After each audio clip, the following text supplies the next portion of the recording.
wanted to work through an example that has circuits involving a battery and resistors, where the resistors are in series in one case and in parallel in the other case. We'll be working through the circuits, trying to understand the sharing of the voltages across the resistors in the circuit, the sharing of the currents through the resistors in the circuit, to get a better understanding of how series parallel arrangements of resistors work in electrical circuits. So in this particular problem, we're told that we've got three 9-ohm resistors. And in the first part of the problem, we're going to arrange those resistors in series and connect them to the terminals of the 12-volt battery. And in the second part of the problem, we're going to arrange those same three 9-ohm resistors in parallel with one another, and then again connect them across the terminals of the battery.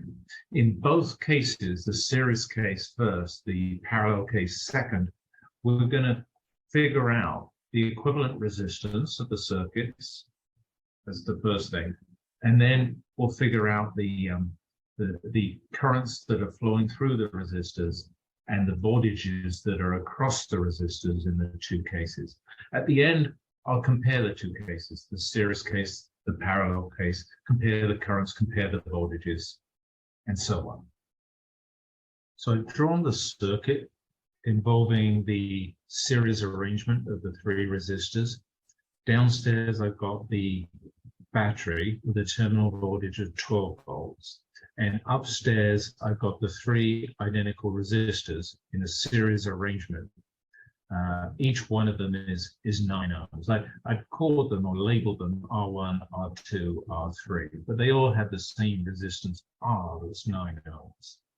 The arrangement is series because if you or I are an electron, we're traveling from the negative terminal of the battery around the circuit to the positive terminal of the battery, we're going to walk through or pass through all three resistors. That's the series arrangement. So first question, what is the equivalent resistance of the three individual resistors? So we'll call that R equivalent. And in general, with the three resistors, it would be the sum of the three resistances, so R1, R2, R3. In this case, their resistors are all the same. We'll call that resistance just R, so it's just 3R for each of the three resistors, and R is 9 ohms, and so the sum is 27 ohms for the three resistors in this series arrangement. So that's the equivalent resistance, 27 ohms.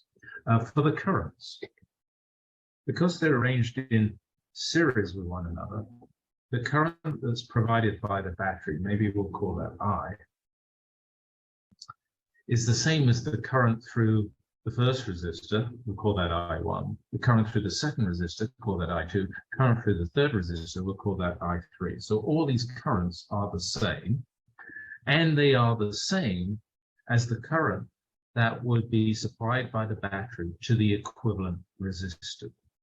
And so using those ideas, I1, I2, I3 are all the same because of the series arrangement, and they are the same as the current through the equivalent resistor. That's what we mean by an equivalent resistor. And the current through the equivalent resistor is simply the voltage that's across the equivalent resistor. That's the terminal voltage of the battery, divided by the resistance of the equivalent resistor. This is just Ohm's law for the equivalent resistor. We know the voltage across the equivalent resistor is 12 volts. We know the resistance of the equivalent resistor is 27 ohms. If you divide one by the other, I get 0.44 amps. There's the current through the equivalent resistor, and thereby the current through any one of these three resistors. They're all 0.44 amps. The last question, The last question says, what is the voltage across each of the individual resistors? Well, now we know the resistance of them, and we know the current through them. We can again use Ohm's law to calculate the voltage across them. So for the example of resistor number 1 on the left, the voltage V1 across that resistor is, by Ohm's law, the current through that resistor times the resistance of that resistor. This is 0.44 amps times 9 ohms. If you multiply those together, you get 4 volts. The same is true for the 2 other resistors. It's the same current through those 2 other resistors. They have the same resistance, and so they too have, by the same calculation, I won't write it down, V2 and V3, they're also 4 volts by Ohm's law. And if you think about it, well, the first resistor has 4 volts across its terminals. Second resistor, 4 volts. Third resistor, 4 volts. The total is 12 volts, which is the 12 volts of the battery. And also, because they're equal resistors, they equally shared that voltage across them. So each of them got a third. Okay, so now let's solve the parallel arrangement of the 3 resistors, finding the same quantities, the equivalent resistance, the current through the individual resistors, the voltages across the individual resistors. So here's my circuit diagram. Here's my, at the bottom, battery with its 12-volt terminal voltage. And then upstairs here is the parallel arrangement of the 3 resistors, R1, R2, R3. They're all 9 ohms again. We could call that resistance R. They, if we look at this circuit, they are connected in parallel with one another. Each of their terminals on the left and right is connected to the 12 volts of the battery. That's true of this lower resistor R3, this middle resistor R2, this upper resistor R1. They're all connected across the terminals of the battery. I've also added to my sketch the current that's flowing out of the battery over here on the left-hand side and back into the battery over here on the right-hand side. So the first question is, what is the equivalent resistance, again, to this parallel arrangement in this case?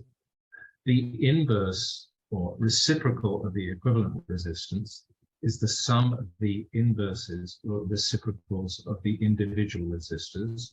So 1 over R1 plus 1 over R2 plus 1 over R3. In this particular case, though, these 3 resistors, R1, R2, R3, are exactly the same values. We can call that R. And so this sum of their reciprocals is simply 3 times the inverse of R, the resistance of an individual resistance. And so if we invert the left-hand side and right-hand side, we get the fact that the equivalent resistance is 1/3 of the individual resistors. And so it's 1/3 of 9 ohms is 3 ohms. So that's the equivalent resistance. Now we want to answer the questions about the voltages and the currents through and across the individual resistors. Here is easiest to start with the voltage. The voltage is very simple in this case. The voltage across resistor number 1 is the same as the voltage across resistor number 2 and resistor number 3 because they're connected in parallel with one another. The left-hand terminals, right-hand terminals are connected together. And it's the same as the voltage, terminal voltage of the battery. And so to answer the voltages across the 3 resistors, V1 equals V2 equals V3 equals V, which is the terminal voltage of the battery, which is 12 volts. The current through each resistor. Well, let's tackle resistor number 1. We can solve the current through the resistor number 1 with Ohm's law, because we now know the voltage across it, we know the resistance of it. The only thing we don't know is the current through it. By Ohm's law, the current through that resistor is the voltage across that resistor, V1, divided by the resistance of that resistor, R1. V1 is 12 ohms. R1 is 9 ohms. And so 12 over 9, that's 1.33, or 4/3 amps. And so that's the current through the resistor.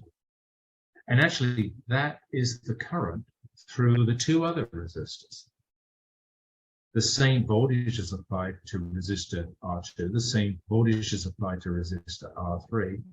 Resistor R2 and R3 have the same resistance as resistor R1. So this is also the current through resistor 2 and through resistor 3. Well, there we are. We've answered the questions about the series circuit, the 3 resistors, the parallel circuit, the 3 resistors. The questions were the equivalent resistances of the 2 circuits, and also the currents flowing through the resistors in the 2 circuits, and the voltages across the resistors in the 2 circuits. It's worth stepping back maybe just to compare the results of our calculations for the series case and for the parallel case. So let's just quickly walk through our answers, comparing the series circuit on the left, the parallel circuit on the right. So firstly, let's think about the equivalent resistance for the 2 circuits. Remember, we were arranging 3 9-ohm resistors. When we arranged them in series with one another, we got 27 ohms. When we arranged them in parallel with one another, we got 3 ohms. This reminds us that when you arrange resistors in series, you're going to create a bigger resistance to the current flow.